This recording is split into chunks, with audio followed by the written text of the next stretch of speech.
que encontramos es una controversia ideológica. Por un lado tenemos lo que podemos llamar poder médico hegemónico y por el otro lado lo que podemos llamar medicinas alternativas o pseudociencias. Y las primeras evidencias que tenemos vienen desde la historia y desde la música.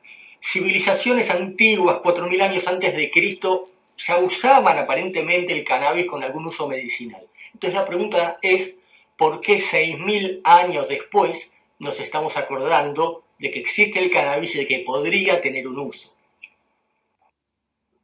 Entonces nos vamos a parar en el escenario que nos toca hoy, que es el de la epilepsia, sobre todo la epilepsia resistente, que es una enfermedad, una condición neurológica grave que implica la persistencia de crisis a pesar del tratamiento adecuado, sobre todo farmacológico, con la calidad de vida de los pacientes e incluso de los cuidadores muy afectadas, y la exposición a posibles probables efectos adversos de las drogas antiepilépticas. Y por el otro lado tenemos el tratamiento alternativo que se propone con el uso del cannabis, sobre todo de la variante sativa, que es la más utilizada, y vamos a hablar diferentes cuestiones sobre la vía de administración, la presentación, la eficacia y finalmente la seguridad del cannabis en el uso medicinal. Vamos a hablar de la variante o especie sativa, que es la más utilizada, y entre los compuestos el cannabidiol es el propuesto con efecto antiepiléptico, actúa sobre los receptores CB1 y CB2 y tiene una multiplicidad de mecanismos de acción. Pero esta especie tiene más de 400 moléculas y realmente no se conoce con exactitud cuáles son las moléculas que tienen efecto antiepiléptico y cuáles podrían ser causantes de todos los efectos adversos psicotrópicos del cannabis. El más conocido de ellos es el tetrahidrocannabidiol, que si bien puede generar un estado de bienestar con su consumo, cuando uno lo deja de consumir puede producir un estado de distrés, ¿sí? Un síndrome de abstinencia. Y es paradójico que a lo largo de las décadas las plantas de cannabis fueron modificadas genéticamente para que tengan una mayor proporción de THC y cada vez menos cannabidiol. Sin embargo, ahora queremos hacer lo contrario, que tengan más cannabidiol y menos THC. Y como efecto psicotrópico, con el uso sobre todo recreacional, la persona puede empezar con un estado amotivacional, si continúa puede derivar en una depresión e incluso en una psicosis por cannabis. Y es cierto que los efectos psicotrópicos estarían dados por la vía inhalatoria. El cannabis de uso medicinal se usa de forma oral, hay formulaciones nasales, sublinguales, tópicas de forma oral, y tienen, por supuesto, este probable efecto antiepiléptico, anticonvulsionante. Pero no hay que dejar de desconocer que tiene interacciones varias con otras sustancias endógenas del propio cuerpo y con los propios antiepilépticos. Y nos encontramos con que existen diversas presentaciones con diversas proporciones de CBD, THC, con concentraciones de estas sustancias también disímiles, donde podemos poner en duda la seguridad en la manufactura de estos aceites, incluso muchos son de preparación casera. Y empezando a analizar su eficacia, vemos en el gráfico de arriba a la derecha que en los últimos 10-15 años explotó la cantidad de papers, de publicaciones con respecto al cannabis. Si vamos a la página de Clinical Trials de la FDA, también vemos con los años crecer los estudios en curso sobre cannabis. Sin embargo, muchos de esos estudios son observacionales, son extensión de un estudio previo que tampoco tenía el mejor diseño. Hay pocos estudios doble ciego. Y los que son de mejor diseño están más orientados quizás a niños y no tanto a población adulta. Entonces no se puede extrapolar todos los resultados. Y muchos de estos estudios están hechos con, más allá de no nombrar marcas comerciales, con comprimidos o con una forma farmacéutica de cannabis. Y analizando algunos de estos estudios, tenemos informaciones muy disímiles. Dentro de los primeros estudios tenemos desde los de la década del 40-50 hasta un estudio, un paciente que presentó Gowers en el 1880. Y vemos que tenemos desde estudios con una cantidad adecuada de pacientes, ¿sí? De 157 pacientes, hasta estudios que se han presentado con un solo paciente. Y muchos de estos estudios, si bien muestran una tendencia favorable, en realidad en la conclusión muestran que por el momento no hay evidencia para sostener el uso medicinal del aceite de cannabis. Y así llegamos hasta dos estudios que, sin ser pivotales desde lo regulatorio, empiezan a mostrar evidencia del uso del cannabis medicinal. Uno es el estudio hecho por el doctor Orrin Devinsky en epilepsias refractarias, donde vemos que desde la línea de base hasta las 12 semanas que duraba el estudio, la frecuencia de crisis disminuía desde un 30 hasta un 15%, es decir, un 50% aproximadamente. Y el otro estudio, hecho en síndrome de Lennox-Gastaut, también muestra una franca reducción de crisis. Pero ¿cuáles son las críticas a estos estudios? Son estudios abiertos o incluso comunicaciones breves, en el caso del segundo estudio. Tienen un porcentaje de reducción de crisis del 50%. No está mal, es el porcentaje de crisis que se le pide a los antiepilépticos para ser aprobados, pero no agrega beneficios tampoco. Y a partir de ahí continúan apareciendo revisiones. Una de ellas es hecha por el doctor Emilio Peruca, donde va a señalar varias cosas. Por un lado, sí, que en el síndrome de Dravet y en el síndrome de Lennox-Gastaut hay, entre los controles y los pacientes, hay un buen porcentaje de reducción de crisis. Pero señala, por ejemplo, que uno de los aceites utilizados se comercializa o se produce en la ciudad de Colorado, en Estados Unidos. Los pacientes que viven en Colorado tenían menos reducción de frecuencia de crisis que aquellos pacientes que se mudaban a Colorado, con una suerte de efecto placebo geográfico.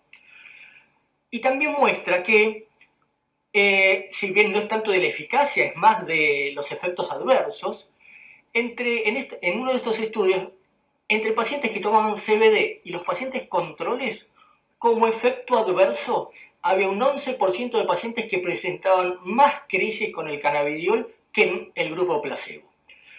Y concluye que los datos disponibles no permiten concluir que el CBD per se tenga una actividad anticonvulsivante, que varios de estos pacientes o muchos de estos pacientes estaban tomando otros antiepilépticos, uno de ellos es el clobazam, entonces no se podía discernir si el efecto era o por el CBD o un efecto prestado del clobazam o de alguno de sus metabolitos. En otro estudio dirigido por el doctor Orrin Devinsky y la doctora Helen Cross, sí muestra que sería efectivo con una P significativa de 0,01 menor a 0,5 en la reducción de frecuencia de crisis. Vemos que esto es solo una reducción de frecuencia de mayor del 25%.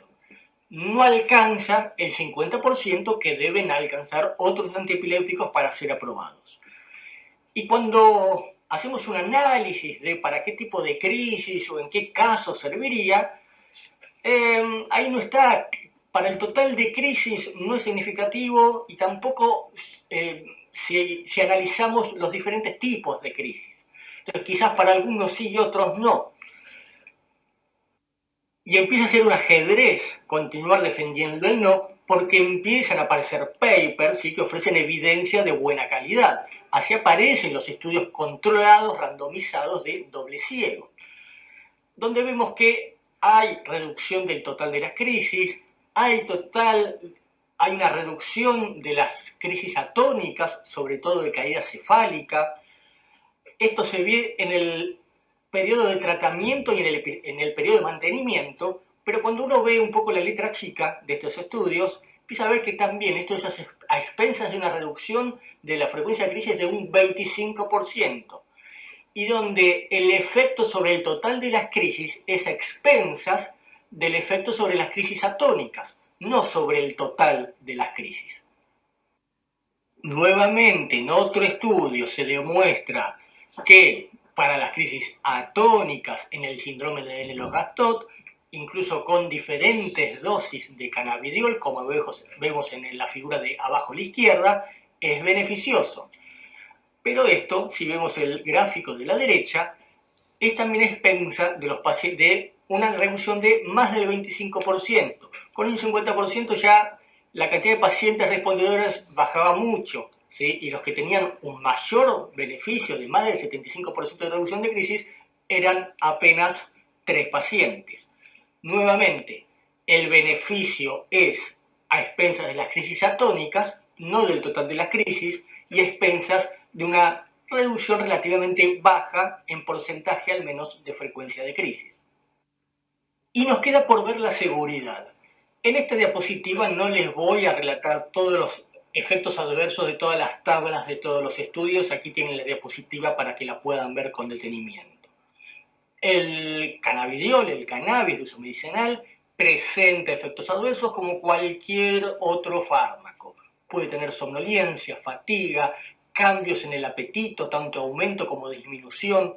Puede tener malestares, intolerancia gastrointestinal con diarrea y vómitos. Puede haber irritabilidad y en algunos pacientes cuadros psiquiátricos más severos, como hemos visto, podrían hasta presentar una psicosis. Y no siempre, pero no hay que desconocer que hay pacientes que hasta pueden tener un aumento de frecuencia de crisis con el uso del aceite. Y si uno sale del escenario de la epilepsia en el que estábamos parados, se proponen múltiples usos, desde epilepsia, dolor, espasticidad, náuseas y vómitos como estimulante del apetito, en el síndrome de Tourette, para el glaucoma, en el Parkinson.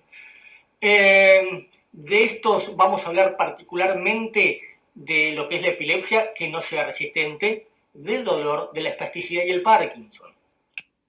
Nuevamente, la idea no es exponer todos los datos de esta diapositiva, simplemente cuando uno entra a Clinical Trials para ver en qué se está estudiando el cannabidiol, por lo menos desde el punto de vista neurológico, encontramos una gran cantidad de estudios para el dolor, espasticidad y Parkinson, sobre todo apuntados al dolor. Y sin hacer un análisis exhaustivo de todo esto, me paré en las recomendaciones que da la ANMAT con respecto al uso del cannabis. En cuanto a la epilepsia, dice que las revisiones sistemáticas no hallaron beneficios en reducción de frecuencia de crisis.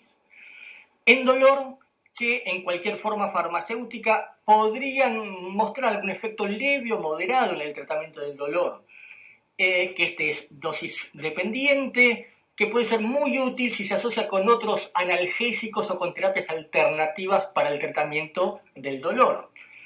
En cuanto a la espasticidad, sobre todo alguna forma farmacéutica en particular, ¿sí? La Maximols, podría tener un importante efecto en la reducción o en el manejo de la espasticidad en pacientes sobre todo con esclerosis múltiple.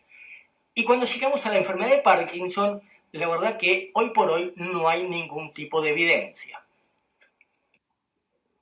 Y la idea no es generar polémica, pero voy a marcar algunas cosas que a mí me llaman la atención. En los estudios el escenario es más o menos controlado y las presentaciones sí también son más o menos controladas. En cambio en la realidad tenemos diversas presentaciones con no siempre buena manufactura, con diferentes proporciones de CBD, THC. Muchos de estos aceites son caseros, desconociéndose el contenido del mismo. Hay sobrada literatura que muestran contaminantes de estos productos de cannabidiol, con metales pesados, microbiotas, o sea, microbios. Se habla mucho del efecto de los terpenos, que si bien son sustancias propias de la planta, algunos proponen que generan un efecto de suma, es decir, que junto con, o efecto entourage, que junto con otros productos podrían producir los efectos psicotrópicos del cannabis. Y también me llama la atención que la ANMAT, yo recibo todos los días noticias de que la ANMAT prohíbe diferentes productos farmacéuticos o aceites de oliva, por ejemplo, y en cuanto con el aceite de cannabis, parece que lo permite sin demasiada regulación. Y algunos aducen problemas de costos. De hecho, en la Argentina se promulgó la ley de genéricos justamente para que el paciente pueda tener acceso a medicaciones de calidad, ¿sí?, que no dependen del costo de las mismas. Pero la ANMAT a estos productos genéricos les pide una bioequivalencia. Ahora, el cannabis parece que se puede autocultivar sin ningún tipo de control. También al principio de la charla señalamos algunos criterios que tenían que seguir los productos con cannabis. Y los estudios que nombramos cuasi como pivotales son desde 2017 y 2018. nos enteramos del efecto de esto no por los papers científicos, sino por noticias que salen en la prensa. Y con más razón, la ley de uso de cannabis medicinal en Argentina se promulga, o por lo menos se discute, en el año 2017, incluso antes de la aparición de alguno de estos estudios. Y si vamos a fuentes oficiales, vemos que el uso del cannabis medicinal sigue un poco los pasos del cannabis recreativo, utilizándose políticas de reducción de daños, que es usada en adicciones, reconoce que es un problema, reconoce también el autocultivo, con las malas prácticas de manufactura que se le exigen a otros productos. Debería haber una farmacovigilancia estricta entonces de estos productos y, como dijimos, no se aplica a otras medicaciones. Más allá de las controversias del sí o no, los pacientes con epilepsia refractaria tienen que ser manejados de forma integral por severidad y complejidad del cuadro, hay que utilizar las drogas antiepilépticas y evaluar cirugía en el caso que lo requiera, hay que esperar con cautela estudios que puedan establecer la real eficacia y seguridad del cannabidiol, y en situaciones extraordinarias sí se puede pensar en su uso, pero siempre con una supervisión médica. Así nos veremos en la discusión. Muchísimas gracias por su atención. Hasta